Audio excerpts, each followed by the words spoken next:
Halo teman-teman, bertemu lagi. Kita hari ini akan membahas tema pembelajaran kita yang baru, yaitu kemanusiaan dan kealahan Yesus. Teman-teman, diharapkan nanti memang dalam pembelajaran kita pada kesempatan ini kita diajak untuk bisa memahami ya ciri-ciri Allah dan ciri-ciri manusia. Ya, dan juga nanti kita juga diajak untuk mendalami supaya kita betul-betul memahami Yesus Kristus itu sungguh-sungguh Allah dan sungguh-sungguh manusia, sehingga nanti kita terdorong untuk meneladani cintanya. Teman-teman terkasih, kita akan bersama-sama mendalami tema ini, yaitu kemanusiaan dan kealahan Yesus.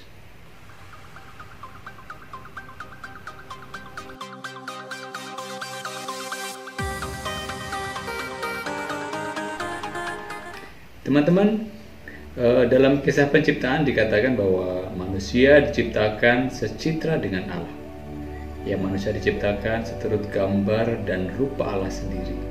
Tentunya kita masih ingat ya pelajaran kita yang sudah kita lewati pada saat kita kelas 7 ya, mengenai manusia diciptakan sebagai citra Allah. Ya, hal tersebut menegaskan bahwa dalam diri manusia terkandung dimensi kemanusiaan atau jasmani atau dimensi rohani yang tidak dapat dipisahkan satu dengan yang lain. Ya, mereka itu adalah satu kesatuan, yaitu antara jasmani dan rohani. Dimensi kemanusiaan nampak dalam kenyataan sebagai berikut. Ya, misalkan ya orang itu dilahirkan, terus kemudian orang itu dilahirkan dari rahim seorang ibu, berjenis kelamin, dapat mengungkapkan perasaan, dapat sakit, dapat mati dan lain sebagainya. Itulah dimensi kemanusiaan, teman-teman.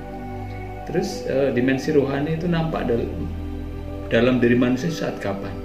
Tentu saja dimensi kemanusiaan itu nampak, dimensi rohani itu nampak saat manusia dapat mengasihi, dapat berdoa, dapat mengampuni dan lain sebagainya. Teman-teman,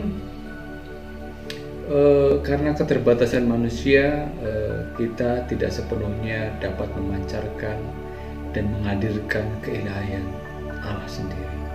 Itu karena apa, teman-teman? Karena kita manusia itu dibatasi oleh kemanusiaan kita.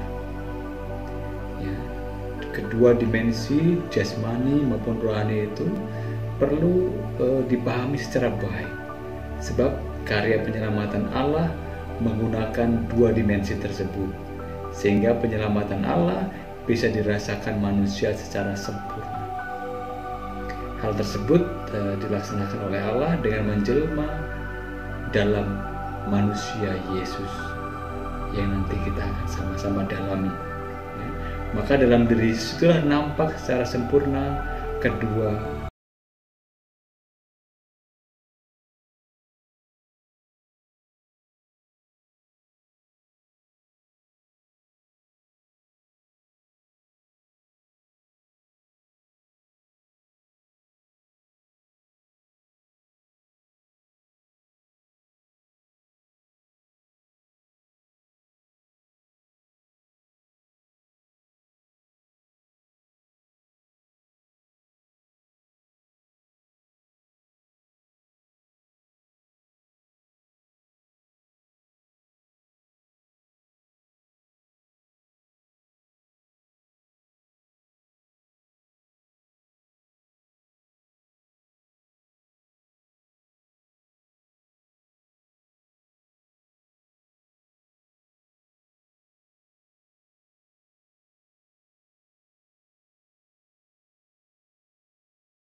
dia kubandingkan dengan kamu.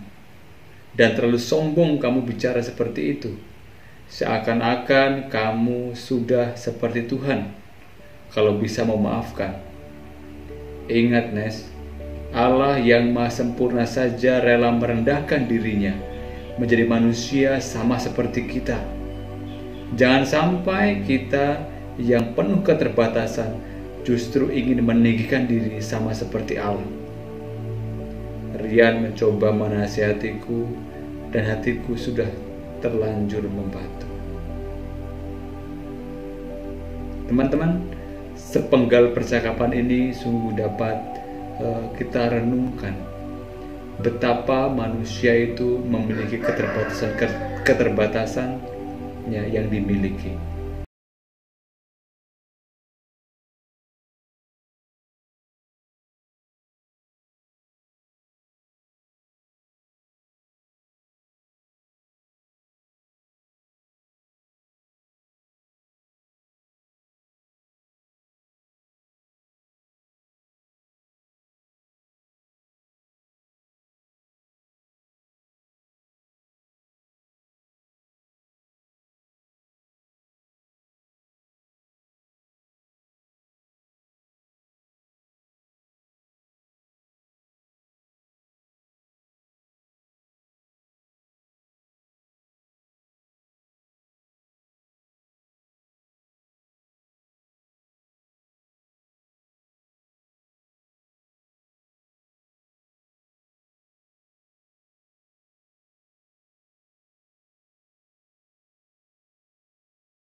Ya, manusia bisa berbeda rasa dan lain sebagainya.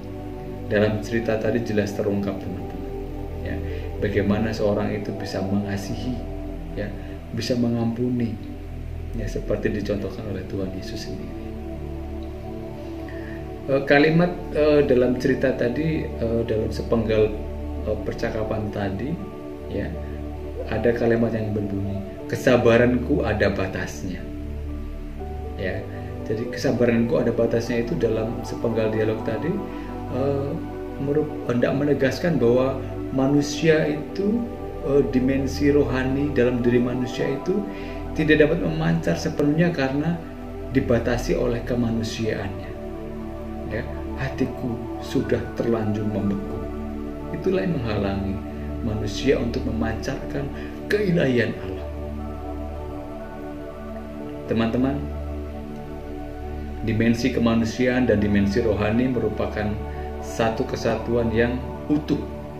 Ya, kedua dimensi itu ya perlu dipahami secara baik. Ya, sebab karya penyelamatan Allah nanti menggunakan dua dimensi tersebut, seperti saya sudah sampaikan tadi di awal pembelajaran tadi. Ya, sehingga penyelamatan Allah bisa kita rasakan secara sempurna. Teman-teman, cerita sepenggal dialog ini dapat membawa kita tadi ya menemukan ciri-ciri dimensi kemanusiaan kita. Hal yang paling nyata adalah ketika Allah menjelma menjadi manusia Yesus, ya, maka dalam diri Yesus tampaklah segala kesempurnaan dari kedua dimensi itu. Ya, Yesus sungguh-sungguh manusia dan Yesus juga sungguh-sungguh Allah.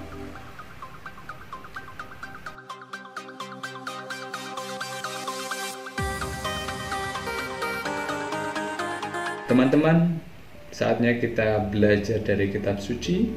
Kita akan ambil teks dari Injil Lukas bab 2 ayat 1 sampai 20. Kita baca sama-sama, teman-teman.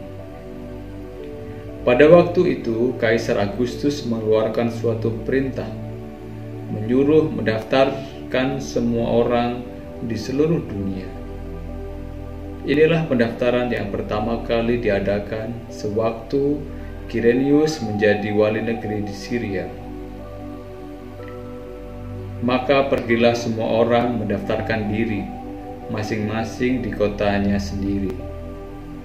Demikian juga Yusuf pergi dari kota Nazaret di Galilea ke Yudea, ke kota Daud yang bernama Bethlehem, karena ia berasal dari keluarga dari keturunan Daud, supaya didaftarkan bersama-sama dengan Maria tunangannya yang sedang mengandung. Ketika mereka di situ, tibalah waktunya bagi Maria untuk bersalin, dan ia melahirkan seorang anak laki-laki, anaknya yang sulung. Lalu dibungkusnya dengan lampin dan dibaringkannya ke dalam palungan, karena tidak ada tempat bagi mereka di rumah penginapan. Di daerah itu ada gembala-gembala yang tinggal di padang menjaga kawanan ternak mereka pada waktu malam. Tiba-tiba berdirilah seorang malaikat Tuhan di dekat mereka, dan kemuliaan Tuhan bersinar meliputi mereka, dan mereka sangat ketakutan. Lalu berkatalah malaikat itu kepada mereka, "Jangan takut, sebab sesungguhnya Aku memberitakan kepadamu kesukaan besar untuk seluruh bangsa. Hari ini telah lahir bagimu juru selamat, yaitu Kristus Tuhan di kota Daud. Dan inilah tanda bagimu, kamu akan menjumpai seorang bayi dibungkus dengan lampin dan terbaring di dalam palungan." Dan tiba-tiba tampaklah bersama-sama dengan malaikat itu sejumlah bala tentara surga yang memuji Allah, katanya, "Kemuliaan bagi Allah di tempat yang maha tinggi, dan damai sejahtera di bumi di antara manusia yang berkenan kepadanya." Setelah malaikat-malaikat itu meninggalkan mereka dan kembali ke surga, gembala-gembala itu berkata seorang kepada yang lain, "Marilah kita pergi ke Bethlehem untuk melihat apa yang terjadi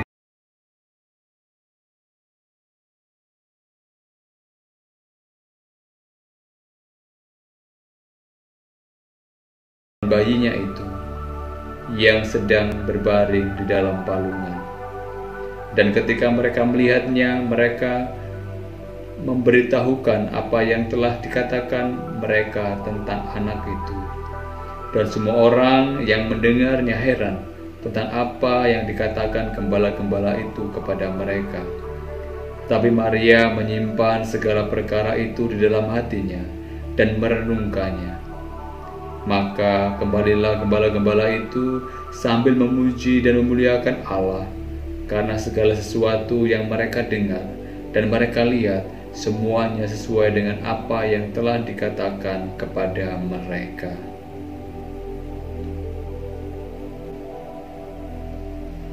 Teman-teman, untuk mendalami dan memahami isi teks kitab suci tersebut dari Injil Lukas, maka silakan jawab pertanyaan-pertanyaan berikut ini. Bertolak dari kutipan tersebut, temukan hal-hal yang menunjukkan bahwa Yesus adalah manusia. Jadi dari teks tersebut, ya, hal-hal mana saja yang menunjukkan bahwa Yesus adalah manusia. Tadi di awal sudah kita bahas ciri-ciri dimensi kemanusiaan itu. Silakan Anda temukan juga di dalam teks itu. Kemudian yang kedua, bertolak dari kutipan dari Injil Lukas tersebut, temukan hal-hal yang menunjukkan bahwa Yesus adalah Allah. Ya, Yesus adalah Allah yang mana tadi? Ya, dari teks tersebut. Ya, jelas tadi sebetulnya digambarkan ya proses bagaimana Yusuf ya membawa Maria untuk melakukan sensus, kemudian ada malaikat ya yang mengabarkan tentang kelahiran Yesus ya di kota Daud. Ya, jelas silakan nanti dicek kembali, ya, dilihat kembali, direnungkan kembali bagian yang mana yang menunjukkan bahwa Yesus adalah Allah. Terus yang ketiga, dengan memahami Yesus sungguh-sungguh Allah dan sungguh-sungguh manusia, apa manfaat bagimu? Ya, apa manfaat bagimu? Ya, setelah mengetahui bahwa Yesus sungguh-sungguh Allah dan sungguh-sungguh manusia. Silakan teman-teman ini direnungkan, dicari jawabannya dalam kutipan kitab suci supaya menjadi proses pembelajaran kita dalam memahami bahwa Yesus sungguh-sungguh Allah dan sungguh-sungguh manusia. Silakan tuliskan jawabanmu di buku ya. Nanti setelah selesai bisa difoto, sampaikan nanti kepada guru ya, atau tunjukkan juga kepada orang tuamu ya, atau tunjukkan ke siapa saja di sekitarmu ya bahwa kalian sudah menemukan ya dimensi-dimensi kemanusiaan atau kealahan Yesus yang ada dalam kutipan atau teks ya yang barusan kita baca.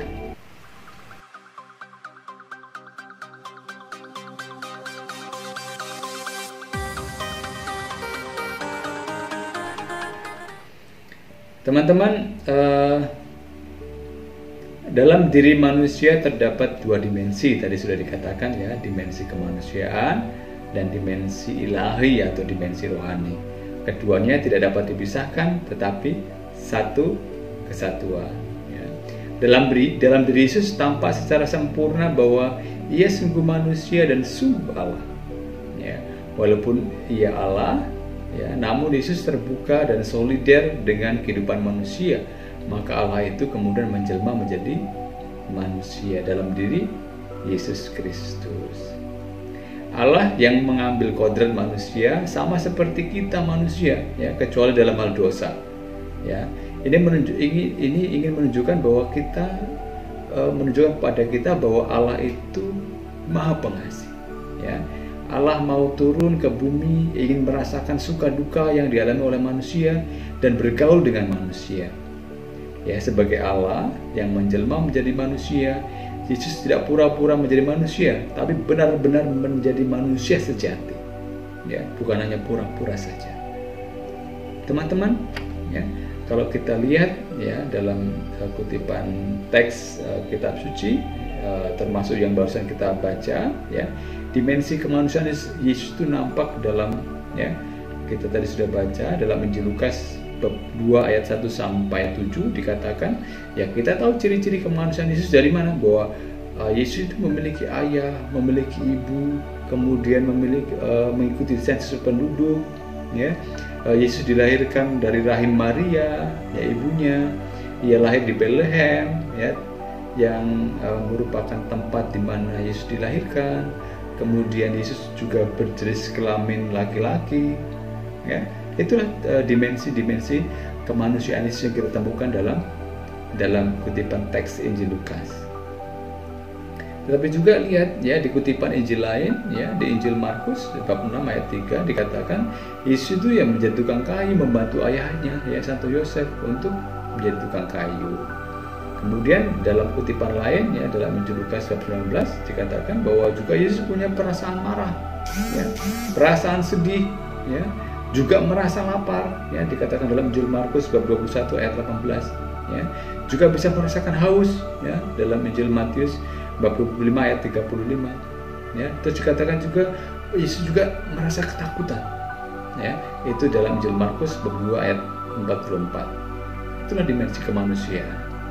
Dan di kutipan teks lain juga dikatakan bahwa kemanusiaan Yesus itu nampak ya pada saat Yesus mengalami nasib yang sama dialami oleh manusia, yaitu kematian ya, bahwa Yesus setelah menderita, disalib, wafat ya.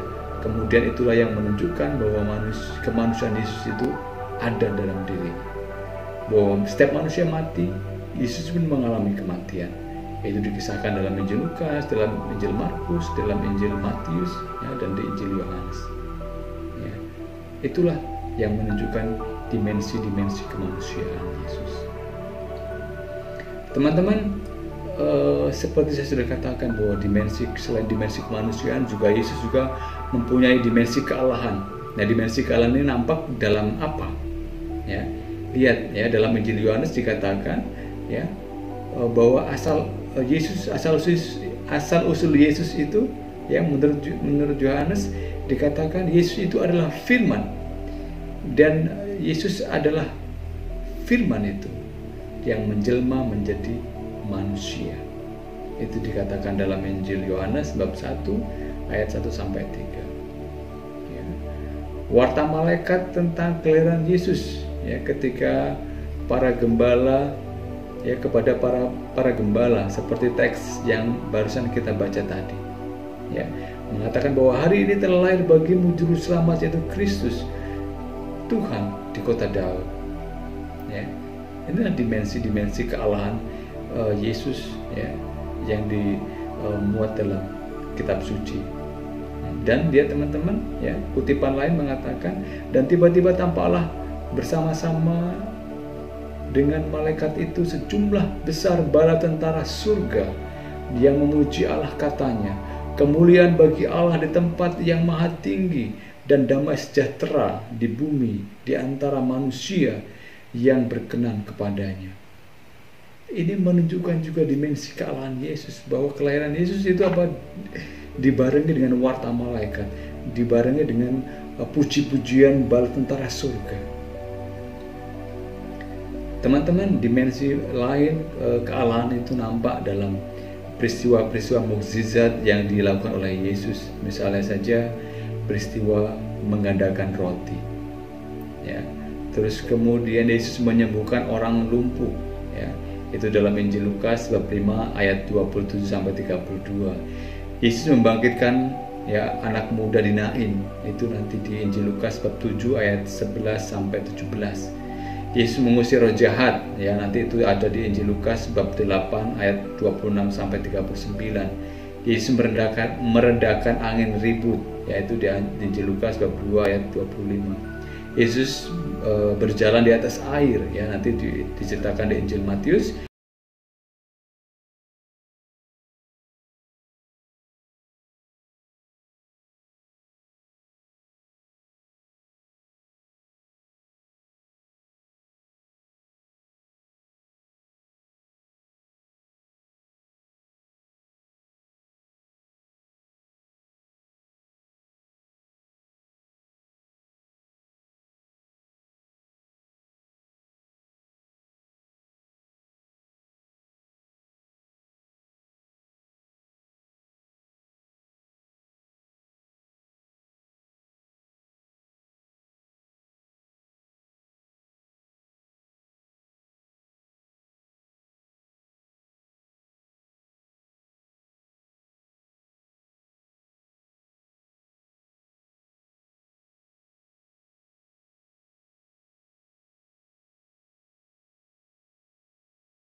teman-teman terkasih.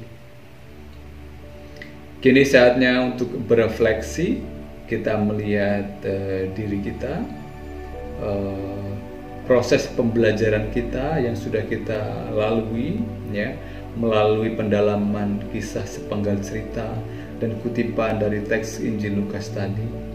Ya, marilah kita berefleksi. Sudahkah kita nanti menemukan banyak hal tentang Yesus, kemudian apa manfaatnya, apa yang akan saya lakukan? Teman-teman, marilah kita hening sejenak. Saya minta ke teman-teman untuk duduk. Ya, silakan pejamkan mata.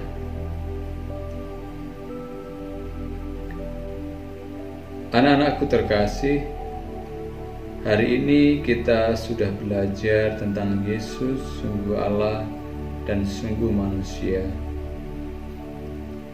Allah yang Maha Tinggi rela menjelma menjadi manusia.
Kedua foto itu kamu kirimkan kepada guru supaya untuk bahan penilaian Bapak Ibu guru. Ya, tetap semangat, jaga kesehatan, Tuhan memberkati. Jangan lupa kalau ada pertanyaan atau saran, tulis di halaman komentar ya. Jadi nanti supaya pembelajaran kita bisa menjadi lebih baik. Ya, bagaimana saya harus menyampaikan materi-materi pembelajaran dengan cara apa, supaya nanti teman-teman terbantu untuk bisa mendalami materi dengan baik. Saya kira itu cukup hari ini pembelajaran kita. Tuhan memberkati. Bye-bye.